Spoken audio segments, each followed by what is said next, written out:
Hey everybody, and welcome to another episode of Strictly Countdowns. Now I know it's been a really long time since I've done one of these. Unfortunately I have had quite a few personal issues going on recently, and I had to take some time away from social media, which I do. Unfortunately I do seem to have a habit of doing that midway when I'm deciding to film a series, but you know, you've got to take time out for your personal welfare. You have to. It's imperative in this day and age. So, ladies and gentlemen, welcome to another Strictly Countdown, and this time I thought I'd go completely the opposite end of the spectrum, because last time I did the fastest of all the ballroom dances, so this time around I'm going the opposite way and I'm going to do the slowest of all the Latin dances. We're doing the raunchy Rumba. Oh yeah, baby, it's time to delve into all those saucy, sexy, and on certain occasions indecent dances that we might have seen from quite a few of our celebrities and pros. So, without further ado, let us dive in to today's top 10. Number 10. Ashley Roberts and Pasha Kovalev. Now, the first rumba to make this list is a very, very technically challenging one at that. I mean, Pasha really has a habit of throwing everything but the kitchen sink into his routines, and he did not disappoint with this one either. There were so many amazing steps in this routine, and so many good details as well. Proper closes of the feet, moments of stillness and intimacy, and then power moving back into tenderness. The unfurl of her legs whenever she did a leg extension, the spins, the drag across the floor as well, and that was quick. They went from like an underarm spin straight into that drag across the floor. So very well done. And all done to a very brilliantly sung Elton John song, which is brilliant. Sorry, I'm stumbling over my own tongue. It is one of the most professional rumbas ever done on the show. Would I say it's the most memorable ever? Personally, no, I would not. Because I don't feel like it's the most involving or has the strongest story to it. I feel like it just looks like two professional people dancing a rumba, and of course everybody sort of knew that Ashley would be good at this, and up to this point we sort of felt like she was just doing the dancing. We weren't really seeing much coming out of her, which, considering the fact that she was expressing herself very well during this dance, you know, it says a lot, you know. I think the fact that everybody was just expecting her to be good sort of dampened it a little bit. Number 9. Debbie McGee and Giovanni Panice. Now this was one of the most tender and most loving rumbas that I think we have ever seen enter the Strictly Ballroom. Not raunchy, but not ridiculously high school either, because it was supposed to be a proper tribute to the love that Debbie shared with her late husband, the millionaire Paul Daniels. Janet Street Porter, you beauty. But Giovanni choreographed it brilliantly in that way, because there were a lot of basic steps in there that I myself have struggled with. But like Shirley said, her balance through all of the moves where she had to hold herself still and lift her non-standing leg up or sweep the floor with it was just outstanding. And the fact that, you know, she really wanted to pay tribute to Paul with the dance, it wasn't about, you know, old lady dancing with a young man, blah blah blah, and it was a proper tribute. One to remember for sure. Excuse me for a sec. Oh dear. It's one of those weeks. Number 8. Colin Jackson and Erin Bogue. Now, there are very few rumbas in the early days that really took your breath away, or honestly managed to find their mark in any way. It was a proper challenging dance for a lot of the celebrities, and the fact that it was done so early on, I think, didn't help. Now, this was done a lot later in the series, so I think Colin had had a lot more time to prepare to really do his dance compared to a lot of the other celebrities. Colin and Erin managed to make their rumba soar in a way that many couples these days would struggle to do. Sensitivity of touch, gentle movement of the arms, made sure that his feet was dragging along the dragging along the floor during the rumba walks. And there was a section where Erin was just stood in the middle of the floor and he just walked around her in such a beautiful way. But the best part for me was the fact that they were mostly doing basic rumba steps, but they mastered it so well it looked like it could have been on the floor in a competition. And it almost had the feel of, because they were doing it to You're Beautiful by James Blunt, it had almost a feeling of Romeo and Juliet about it, sort of a story of forbidden love, and they captured that atmosphere beautifully. Certainly one that I think deserves to be talked about a lot more often. Number 7. Chelsea Healy and Pasha Kovalev. The second of Pasha's rumbas to make this list, the first one he ever did, and the highest scoring one he ever did. Again, very technically difficult rumba he choreographed, and to do it to a Kelly Clarkson song like Because of You, you really have to know what you're doing, and it was a really interesting atmosphere. And honestly, this is the only time I think we've ever actually seen a rumba done in the Tower Ballroom at Blackpool, which to me is a tad oh no, sorry, no, it's not. I stand corrected. Phil Tufnell. You saw Phil Tufnell do a rumba in the Tower Ballroom as well. Sorry, got that completely wrong. The one special thing about Pasha is he has the confidence to let his partners start on their own, which is what he did with Chelsea nearly every single time they danced. And she looked so confident even by herself. The story was powerful. It was like a proper sort of push and pull type relationship. The woman desperate to leave the man who's held her back. He doesn't want her to go. And, so expertly acted. I mean, for me, I wouldn't give it a 10 because to me I did notice a couple of stumbles, but I think because it was the final, the judges weren't technically as bothered anymore. But, it takes guts, serious guts, to do a rumba that late in the game and nail it. So, yeah, respect to them. Number 6. Jay McGuinness and Aliona Villani. Now, this rumba was a special one, not because of the content of the dance, but because of the story behind it. Now, everybody knew how good of a dancer Jay was throughout the whole of Series 13. He had a way of understanding musical timing in a way that no Strictly contestant ever had before, and his synchronicity with Aliona was without a doubt second to none. But this was the dance that really cemented his place in the final, for me anyway. Now, Once is a very unique musical about a man and a woman who are already in significant relationships with other people, but you get the feeling they're not exactly the happiest with their significant others. And Jay and Aliona really captured that feeling of a fresh romance, the chance of a new start, but knowing you probably shouldn't be with this other person. The tenderness of the technique, the way he presented her, expressing himself through every move, and being able to move his hips properly in jeans and make it look like he was moving his hips properly in jeans, that is a task in itself. But the fact that it's all just about this will they, won't they story just makes it so memorable for me, and definitely one of the best rumbas that has ever been on that Strictly Ballroom.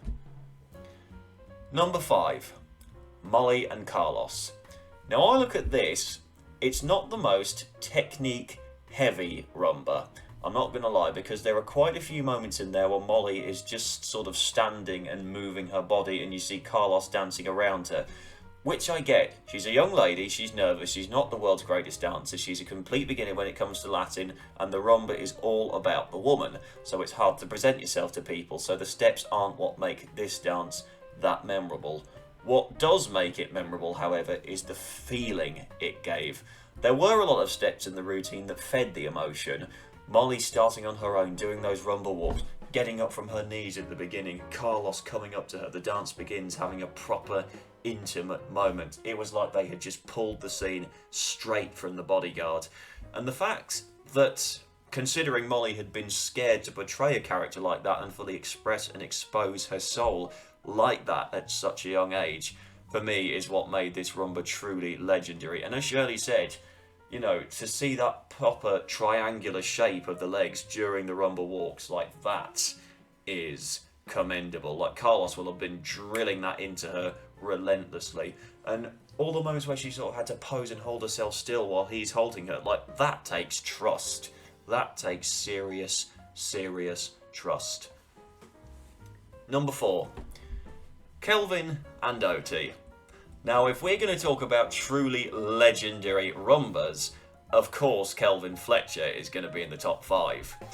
To see a rumba performed like this by a guy was unbelievable.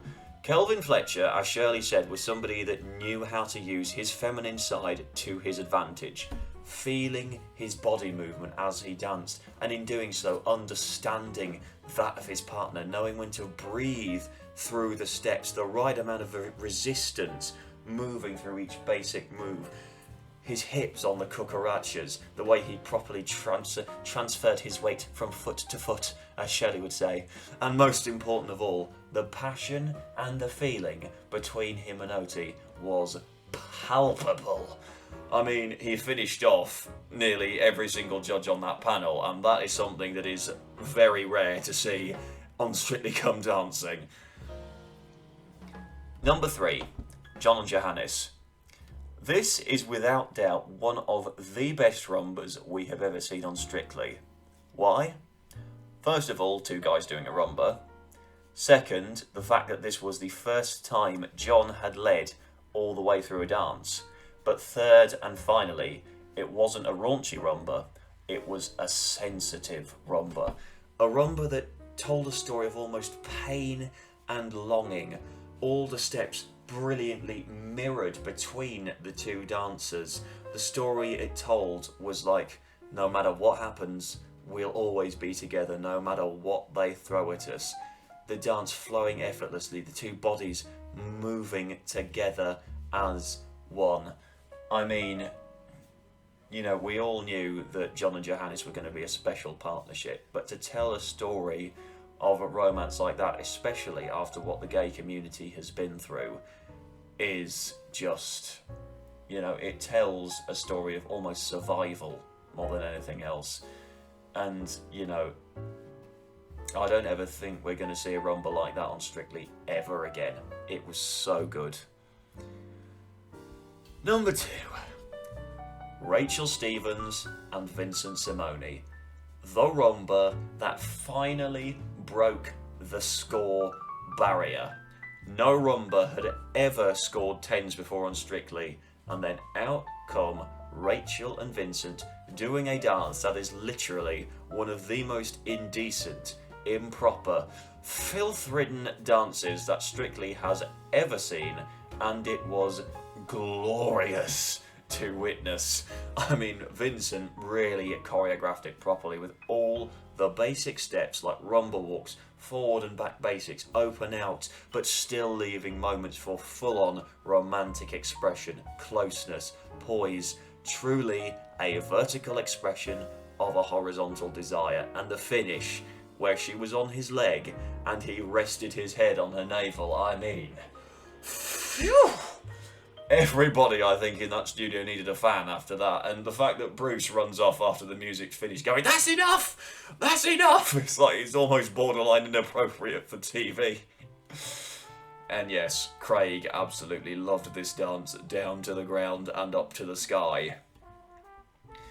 Now, before we move on to the dance that I would like to consider the best rumba of all time, we have our honourable mentions. And there are quite a few in this list. But, you know, there are quite a few of them were either from earlier series or, you know, had quite a few faults with them, which is sadly why they didn't make this list.